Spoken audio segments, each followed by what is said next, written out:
आज हम बनाएंगे सरसों का साग। इसके लिए ट्रेडिशनली ना इस टाइप की पत्तियों का यूज किया जाता है, जिसमें ये सिर्फ 3 और ये नीचे का रहता है। ऐसी पत्तियां फेंक दी जाती हैं, बट हमारे यहाँ यही मिलती हैं, तो हम लोग ना इसी का यूज कर रहे हैं। ठीक है। और इसको छांट करके इसमें बस थोड़ा सा नीचे का पत्ता, जो नीचे की डंड, वैसे बेसिकली जो सरसों का साग है ये डंठल के साथ ही अच्छा लगता है। तो हम ये यहाँ पे क्या करेंगे, जो मोटे डंठल है ना उनको तो मैं काट के निकाल दूंगी। ठीक है। और जो बारीक डंठल है इसको हम बारीक बारीक, ये देखिए काफी बारीक मैं काट लूंगी इसको। जब तक डंठल का यूज होगा, डंठल आएगा, तब तक मैं ये डबल नहीं कर रही हूँ, है ना, नहीं तो ये बारीक कटेगा नहीं। और फिर ये पत्तों को ऐसे रख करके, और ये देखिए यहाँ मैं बारीक काट लूंगी। ठीक है। और इसमें बहुत सारी साग पड़ती हैं। ये सरसों का पत्ता, सरसों का जो साग है उसमें मेथी, बथुआ, सारे बहुत सारी साग पड़ती हैं, जितनी आप डालना चाहें। शायद 4 या 5 प्रकार की साग डलती हैं, बट मैं जनरली 2 ही साग डालती हूँ, पालक और मेथी। जितनी सरसों है उससे आधा हम लेंगे, उससे आधी पालक, और पालक से आधी मैं लेती हूँ मेथी, और यही रेशो का मैं यूज करती हूँ। ठीक है। तो चलिए बनाते हैं। ये मैंने बता ही दिया कैसे छांटना है। अब हमारे इधर तो ऐसी ही पालक मिलती, ये सरसों की साग मिलती है, तो हम इसी में ही एडजस्ट करते हैं। जस्ट लाइक चने की भाजी, यहाँ पे वैसी चने की भाजी नहीं मिलती है जैसी हम लोगों के यहाँ मिलती है, तो हम सारे तरह के पत्तियां यूज करते हैं। अब जैसा भी है, थोड़ा सा लोग बोल सकते हैं कि थोड़ा स्वाद में कॉम्प्रोमाइज है, लेकिन कैसा है कि जैसा मिल रहा है वैसे ही खाएगा इंसान। ठीक है। तो इसको भी मैं बारीक काट लेती हूँ। चलिए, मैंने आपको रेशियो भी बता दिया। सारी साग कटने के बाद मैं आपसे मिलती हूँ। इवन पालक और मेथी भी काट के ही मैं आपसे मिलूंगी। वैसे तो आप है ना इसको ऐसे तसले में या फिर हांडी में डाल करके भूंजें, ट्रेडिशनली वैसे ही भूंजा जाता है, बट मेरे को एफर्टलेस कुकिंग ही पसंद है, और मैं उसी टाइप से ही करती हूँ कि आपका स्वाद कॉम्प्रोमाइज नहीं हो और आपकी कुकिंग जो है वो भी एफर्टलेस हो। इसके लिए मैंने इसमें डाल दिया है तेल, और मैंने कुकर लिया है। लहसुन और अदरक, ये देखिए, और ये मैंने काटे भी नहीं है। ठीक है, क्योंकि हमको घोटना है। हरी मिर्च डाल दी। और मज़ा तो तभी है जब आप एफर्टलेस कुकिंग करें, और मेरी कुकिंग में एफर्टलेस तो होती ही है, साथ में टेस्ट भी कॉम्प्रोमाइज़ नहीं होता है। और ये सारी भाजी मैंने डाल दी है कुकर में। और मैं इसमें ना बेसन या उसका यूज़ नहीं करूँगी, मक्के के आटे का। मैं इसमें चावल का यूज़ करूँगी। अगर आपके पास में चावल का आटा नहीं हो, मेरे पास रहता है इसलिए मैं वैसे यूज़ कर रही हूँ। आपके पास यदि नहीं हो तो आप इस स्टेज पर, जब मैंने ये डाला है हमारे लहसुन अदरक वगैरह डाला, उसी स्टेज पे आप उसमें 2 से 3 चम्मच खड़े चावल डाल दें। चीज़ वही रहेगी, कोई अंतर नहीं पड़ेगा। और अब मैं इसमें 1 गिलास पानी डाल दूंगी, ये देखिए। ठीक है। थोड़ा सा इसको मैं थोड़ा सा दबा दूंगी, टाइप ऑफ हम कह सकते हैं।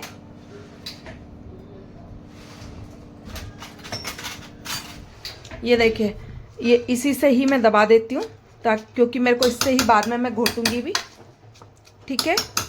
और इसमें मैं डाल दूंगी थोड़ी सी धनिया पत्ती भी, मेरे पास रखी है तो मैं डाल रही हूँ। आपके पास नहीं हो तो कोई इतना नीड नहीं है उसकी। और इसमें मैं डाल दूंगी नमक। और अब हम रख देंगे इसको 2 से 3 विसिल आने के लिए। 2 विसिल में पहले खोल के देख लीजिए। अगर आपकी भाजी हो गई है तो ज़्यादा ज़रूरत नहीं तो 3 विसिल लगा दीजिए। हमको ऐसा करना है कि हमको एफर्ट नहीं लगे और टाइम भी नहीं लगे। नहीं तो क्या होता है कि टाइम भी कंज्यूम होता है, और इतना टाइम कंज्यूम क्यों करना।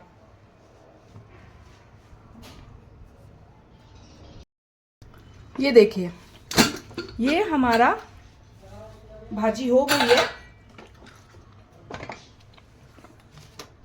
ये देखिए, अब मैं इसको इसके साथ अच्छे से मिक्स कर लूंगी, बारीक बारीक।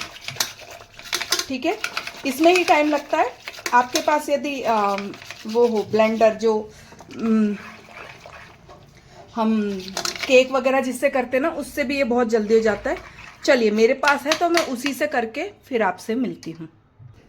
अब हम इसमें लेंगे, वैसे तो ये सरसों के तेल में आप बनाएं, ये ज़्यादा बेटर लगता है, बट मैं अभी क्या करने वाली हूँ, मैं इसको मक्खन के साथ बनाऊंगी। ठीक है, तो मेरे पास ना मार्केट वाला ही मक्खन है अभी। अगर आपके पास घर का मक्खन हो तो वो बहुत अच्छा है, लेकिन इसलिए मैंने इसमें अभी रिफाइंड ऑयल डाला है, क्योंकि मुझे ये मक्खन के साथ ना ज़्यादा अच्छा लगता है। और वैसे भी ये पंजाब की फेमस डिश है, और अगर आपने मक्खन का यूज़ नहीं किया तो क्या ही किया। डाल दिया इसमें, हम बाद में भी डालेंगे, ये शुरुआत है उसकी मक्खन की। और इसके लिए जैसे ये होता है तेल, तो हम इसमें जीरा डालेंगे। ये देखिए, अब मैंने इसमें डाल दिया जीरा, और मैं डाल दूंगी पिसी हुई टमाटर की प्यूरी। और अब इस प्यूरी को हम अच्छे से पकाएंगे। कब तक? जब तक ये हमारा तेल न छोड़ दे। अब इसमें ये थोड़ा हो गया है, इसमें अब मैं डाल दूंगी थोड़ी सी मिर्च, थोड़ी सी मतलब मिर्च हमने उसमें हरी डाली है, उस हिसाब से ही हम डालेंगे इसमें, थोड़ी संभल करके, ऐसा ना हो कि बहुत तीखा हो जाए।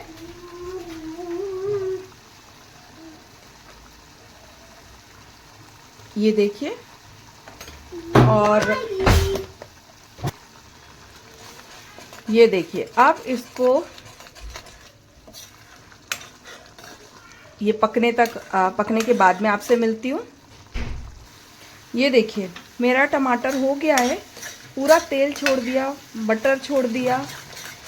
ठीक है, इसमें अब आप चाहें तो हल्दी, धनिया पत्ती, धनिया पाउडर, गरम मसाला, ये सब डाल दें। मैं ऐसा कुछ भी नहीं डालूँगी, मैंने सिर्फ नमक और मिर्च डालती हूँ। चलिए, अब मैंने ये डाल दिया है। मेरा काफ़ी बारीक नहीं हो रहा था, तो मैंने मिक्सर में भी पीस लिया है। वैसे मिक्सर में पीसना ये टोटली ऑप्शनल है, मैं पीसती हूँ क्योंकि मुझे ये जो भाजी है वो इस फॉर्म में ज़्यादा अच्छी लगती है, मतलब घुटी हुई या पिसी हुई जिसे बोलेंगे। और आप चाहें तो आप इसको बिल्कुल अवॉइड भी कर सकते हैं। मेरे को जैसी पसंद है मैंने वैसी ही बनाई है। ठीक है, ये देखिए, ये घुटी हुई एकदम बढ़िया सी हमारी सरसों की साग तैयार हो गई है। नमक वगैरह टेस्ट कर लीजिए, बहुत ही टेस्टी बनी है। और इसमें अब मैं नमक बैलेंस करूंगी।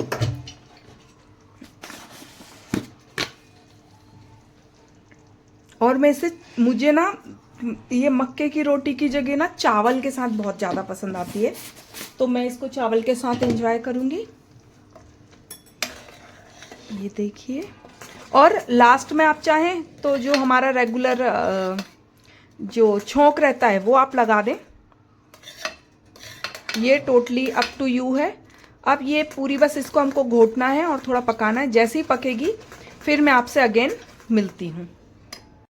देखिए, अब ये बन गई है और मैंने यहाँ पे बटर डाल दिया है लास्ट में। ठीक है, तो ये अब इसका और अच्छा टेस्ट आएगा। अब इसे आप भी अपने घर पे ज़रूर ट्राई कीजिएगा। और जो फाइनल पिक्चर है वो जो थंबनेल में रहेगी वही इसकी फाइनल पिक्चर होगी। मैं इसमें ऊपर से तड़का भी डालूंगी, वो कश्मीरी लाल मिर्च का। ठीक है, जो देखने में अच्छा लगेगा बस। ठीक है, अब इसे आप भी अपने घर पे ज़रूर बनाइएगा। बाय।